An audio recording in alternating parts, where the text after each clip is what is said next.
Chapter 22. Anne is invited out to tea. "And what are your eyes popping out of your head about now?" asked Marilla, when Anne had just come in from a run to the post office. "Have you discovered another kindred spirit?" Excitement hung around Anne like a garment, shone in her eyes, kindled in every feature. She had come dancing up the lane, like a wind-blown sprite, through the mellow sunshine and lazy shadows of the August evening. "No, Marilla, but oh, what do you think? I am invited to tea at the manse tomorrow afternoon. Mrs. Allan left the letter for me at the post office. Just look at it, Marilla. Miss Anne Shirley, Green Gables. That is the first time I was ever called Miss. Such a thrill as it gave me! I shall cherish it forever among my choicest treasures." "Mrs. Allan told me she meant to have all the members of her Sunday school class to tea in turn," said Marilla, regarding the wonderful event very coolly. "You needn't get in such a fever over it. Do learn to take things calmly, child." For Anne to take things calmly would have been to change her nature. All spirit and fire and dew as she was, the pleasures and pains of life came to her with trebled intensity. Marilla felt this and was vaguely troubled over it, realizing that the ups and downs of existence would probably bear hardly on this impulsive soul, and not sufficiently understanding that the equally great capacity for delight might more than compensate. Therefore Marilla conceived it to be her duty to drill Anne into a tranquil uniformity of disposition, as impossible and alien to her as to a dancing sunbeam in one of the brook shallows. She did not make much headway, as she sorrowfully admitted to herself. The downfall of some dear hope or plan plunged Anne into deeps of affliction.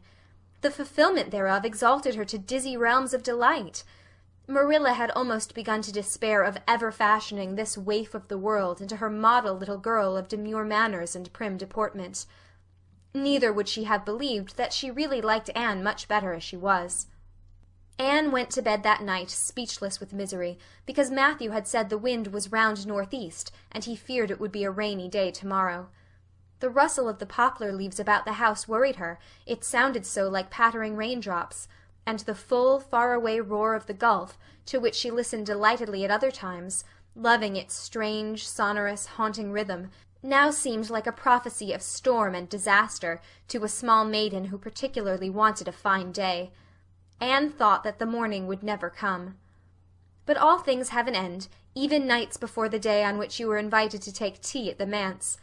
The morning, in spite of Matthew's predictions, was fine, and Anne's spirits soared to their highest. "Oh, Marilla, there is something in me today that makes me just love everybody I see," she exclaimed as she washed the breakfast dishes. "You don't know how good I feel. Wouldn't it be nice if it could last? I believe I could be a model child if I were just invited out to tea every day.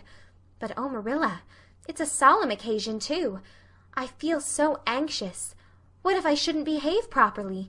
You know I never had tea at a manse before, and I'm not sure that I know all the rules of etiquette, although I've been studying the rules given in the etiquette department of the Family Herald ever since I came here. I'm so afraid I'll do something silly, or forget to do something I should do. Would it be good manners to take a second helping of anything if you wanted to very much?" "The trouble with you, Anne, is that you're thinking too much about yourself. You should just think of Mrs. Allan, and what would be nicest and most agreeable to her," said Marilla, hitting for once in her life on a very sound and pithy piece of advice. Anne instantly realized this. "You are right, Marilla. I'll try not to think about myself at all." Anne evidently got through her visit without any serious breach of etiquette, for she came home through the twilight, under a great high-sprung sky gloried over with trails of saffron and rosy cloud, in a beatified state of mind, and told Marilla all about it happily, sitting on the big red sandstone slab at the kitchen door, with her tired curly head in Marilla's gingham lap. A cool wind was blowing down over the long harvest fields from the rims of furry western hills, and whistling through the poplars. One clear star hung over the orchard, and the fireflies were flitting over in Lover's Lane, in and out among the ferns and rustling boughs. Anne watched them as she talked, and somehow felt that wind and stars and fireflies were all tangled up together into something unutterably sweet and enchanting. "Oh, Marilla, I've had a most fascinating time. I feel that I have not lived in vain, and I shall always feel like that, even if I should never be invited to tea at a manse again. When I got there, Mrs. Allen met me at the door. She was dressed in the sweetest dress of pale pink organdy, with dozens of frills and elbow sleeves, and she looked just like a seraph. I really think I'd like to be a minister's wife when I grow up, Marilla. A minister mightn't mind my red hair, because he wouldn't be thinking of such worldly things. But then, of course, one would have to be naturally good, and I'll never be that, so I suppose there's no use in thinking about it. Some people are naturally good, you know, and others are not. I'm one of the others. Mrs. Lynde says I'm full of original sin. No matter how hard I try to be good, I can never make such a success of it as those who are naturally good. It's a good deal like geometry, I expect. But don't you think the trying so hard ought to count for something? Mrs. Allen is one of the naturally good people. I love her passionately. You know there are some people, like Matthew and Mrs. Allen, that you can love right off without any trouble. And there are others, like Mrs. Lynde, that you have to try very hard to love. You know you ought to love them because they know so much and are such active workers in the church, but you have to keep reminding yourself of it all the time or else you forget. There was another little girl at the manse to tea, from the White Sands Sunday School. Her name was Loretta Bradley, and she was a very nice little girl. Not exactly a kindred spirit, you know, but still very nice. We had an elegant tea, and I think I kept all the rules of etiquette pretty well. After tea Mrs. Allen played and sang, and she got Loretta and me to sing too. Mrs. Allen says I have a good voice, and she says I must sing in the Sunday school choir after this. You can't think how I was thrilled at the mere thought. I've longed so to sing in the Sunday school choir, as Diana does, but I feared it was an honor I could never aspire to. Loretta had to go home early, because there is a big concert in the White Sands Hotel tonight, and her sister is to recite at it.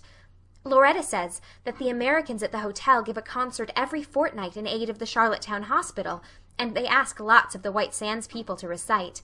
Loretta said she expected to be asked herself some day. I just gazed at her in awe.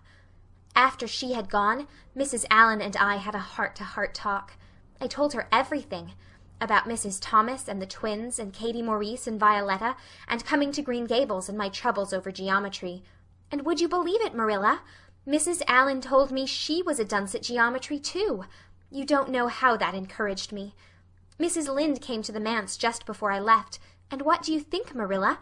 The trustees have hired a new teacher, and it's a lady. Her name is Miss Muriel Stacy. Isn't that a romantic name? Mrs. Lynde says they've never had a female teacher in Avonlea before, and she thinks it is a dangerous innovation. But I think it will be splendid to have a lady teacher, and I really don't see how I'm going to live through the 2 weeks before school begins. I'm so impatient to see her. Reluctant admiration greeted her exploit, for most of the other girls could appreciate it, having suffered many things themselves in their efforts to walk fences. Josie descended from her perch, flushed with victory, and darted a defiant glance at Anne. Anne tossed her red braids.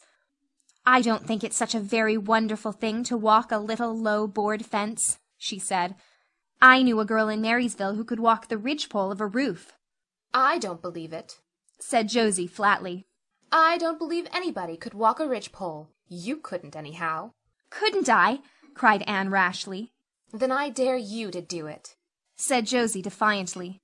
"I dare you to climb up there and walk the ridgepole of Mr. Barry's kitchen roof."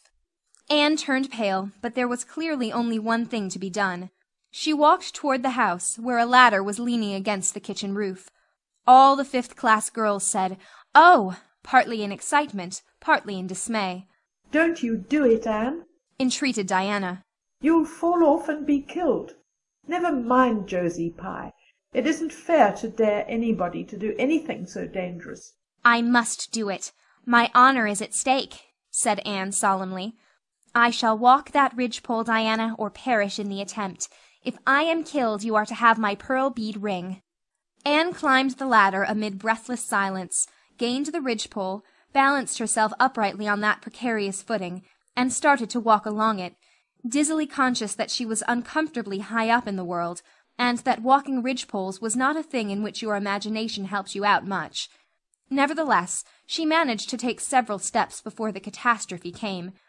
Then she swayed, lost her balance, stumbled, staggered, and fell, sliding down over the sun-baked roof and crashing off it through the tangle of Virginia creeper beneath, all before the dismayed circle below could give a simultaneous, terrified shriek. If Anne had tumbled off the roof on the side up which she had ascended, Diana would probably have fallen heir to the pearl bead ring then and there. Fortunately she fell on the other side, where the roof extended down over the porch so nearly to the ground that a fall therefrom was a much less serious thing. Nevertheless, when Diana and the other girls had rushed frantically around the house, except Ruby Gillis, who remained as if rooted to the ground and went into hysterics, they found Anne lying all white and limp among the wreck and ruin of the Virginia creeper. Anne, are you killed? Shrieked Diana, throwing herself on her knees beside her friend. Oh, Anne, dear Anne, speak just one word to me and tell me if you're killed. To the immense relief of all the girls, and especially of Josie Pye, who, in spite of lack of imagination, had been seized with horrible visions of a future branded as the girl who was the cause of Anne Shirley's early and tragic death, Anne sat dizzily up and answered uncertainly, "No, Diana, I am not killed, but I think I am rendered unconscious." "Where?" sobbed Carrie Sloane. "Oh, where?" Before Anne could answer, Mrs. Barry appeared on the scene. At sight of her, Anne tried to scramble to her feet, but sank back again with a sharp little cry of pain. "What's the matter? Where have you hurt yourself?" demanded Mrs. Barry. "My ankle," gasped Anne. "Oh, Diana, please find your father and ask him to take me home. I know I can never walk there, and I'm sure I couldn't hop so far on one foot when Jane couldn't even hop around the garden." Marilla was out in the orchard picking a handful of summer apples when she saw Mr. Barry coming over the log bridge and up the slope, with Mrs. Barry beside him and a whole procession of little girls trailing after him. In his arms he carried Anne, whose head lay limply against her shoulder. At that moment Marilla had a revelation. In the sudden stab of fear that pierced her very heart, she realized what Anne had come to mean to her. She would have admitted that she liked Anne, nay, that she was very fond of Anne. But now she knew, as she hurried wildly down the slope, that Anne was dearer to her than anything else on earth. "Mr. Barry, what has happened to her?" she gasped, more white and shaken than the self-contained, sensible Marilla had been for many years. Anne herself answered, lifting her head. "Don't be very frightened, Marilla. I was walking the ridgepole and I fell off. I expect I have sprained my ankle. But, Marilla, I might have broken my neck. Let us look on the bright side of things." "I might have known you'd go and do something of the sort when I let you go to that party," said Marilla, sharp and shrewish in her very relief. "Bring her in here, Mr. Barry, and lay her on the sofa. Mercy me, the child has gone and fainted." It was quite true. Overcome by the pain of her injury, Anne had one more of her wishes granted to her. She had fainted dead away. Matthew, hastily summoned from the harvest field, was straightway dispatched for the doctor, who in due time came, to discover that the injury was more serious than they had supposed. Anne's ankle was broken. That night, when Marilla went up to the east gable, where a white-faced girl was lying, a plaintive voice greeted her from the bed. "Aren't you very sorry for me, Marilla?" "It was your own fault," said Marilla, twitching down the blind and lighting a lamp. "And that is just why you should be sorry for me," said Anne, "because the thought that it is all my own fault is what makes it so hard. If I could blame it on anybody, I would feel so much better. But what would you have done, Marilla, if you had been dared to walk a ridgepole?" "I'd have stayed on good firm ground and let them dare away. Such absurdity," said Marilla. Anne sighed.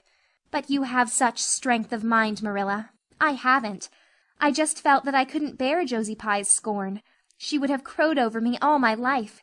And I think I have been punished so much that you needn't be very cross with me, Marilla." It's not a bit nice to faint after all. And the doctor hurt me dreadfully when he was setting my ankle. I won't be able to go around for 6 or 7 weeks, and I'll miss the new lady teacher.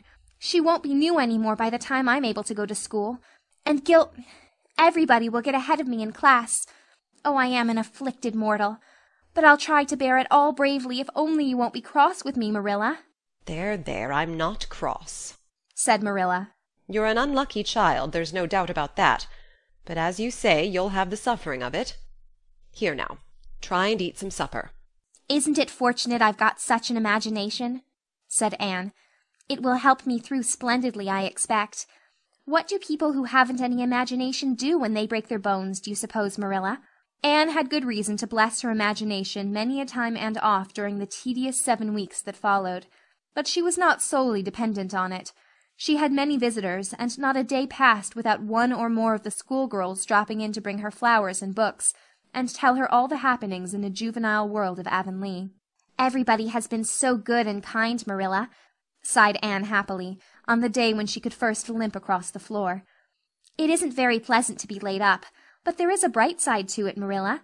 You find out how many friends you have. Why, even Superintendent Bell came to see me, and he's really a very fine man. Not a kindred spirit, of course, but still I like him, and I'm awfully sorry I ever criticized his prayers. I believe now he really does mean them, only he has got into the habit of saying them as if he didn't. He could get over that if he'd take a little trouble. I gave him a good broad hint. I told him how hard I tried to make my own little private prayers interesting. He told me all about the time he broke his ankle when he was a boy. It does seem so strange to think of Superintendent Bell ever being a boy. Even my imagination has its limits, for I can't imagine that. When I try to imagine him as a boy, I see him with gray whiskers and spectacles, just as he looks in Sunday school, only small. Now it's so easy to imagine Mrs. Allen as a little girl. Mrs. Allen has been to see me 14 times. Isn't that something to be proud of, Marilla, when a minister's wife has so many claims on her time? She is such a cheerful person to have visit you, too. She never tells you it's your own fault, and she hopes you'll be a better girl on account of it. Mrs. Lynde always told me that when she came to see me, and she said it in a kind of way that made me feel she might hope I'd be a better girl, but didn't really believe I would. Even Josie Pye came to see me. I received her as politely as I could, because I think she was sorry she dared me to walk a ridgepole. If I had been killed, she would have had to carry a dark burden of remorse all her life. Diana has been a faithful friend. She's been over every day to cheer my lonely pillow. But oh, I shall be so glad when I can go to school, for I've heard such exciting things about the new teacher. The girls all think she is perfectly sweet. Diana says she has the loveliest fair curly hair and such fascinating eyes.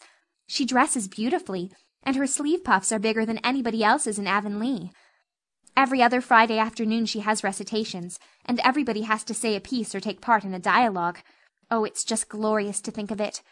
Josie Pye says she hates it, but that is just because Josie has so little imagination. Diana and Ruby Gillis and Jane Andrews are preparing a dialogue called A Morning Visit for next Friday. And the Friday afternoons they don't have recitations. Miss Stacy takes them all to the woods for a field day, and they study ferns and flowers and birds. And they have physical culture exercises every morning and evening. Mrs. Lynde says she never heard of such goings-on, and it all comes of having a lady teacher. But I think it must be splendid, and I believe I shall find that Miss Stacy is a kindred spirit. "There's one thing plain to be seen, Anne," said Marilla. "and that is that your fall off the Barry roof hasn't injured your tongue at all." Chapter 24. Miss Stacy and her pupils get up a concert. It was October again when Anne was ready to go back to school. A glorious October, all red and gold, with mellow mornings when the valleys were filled with delicate mists, as if the spirit of autumn had poured them in for the sun to drain. Amethyst, pearl, silver, rose, and smoke blue.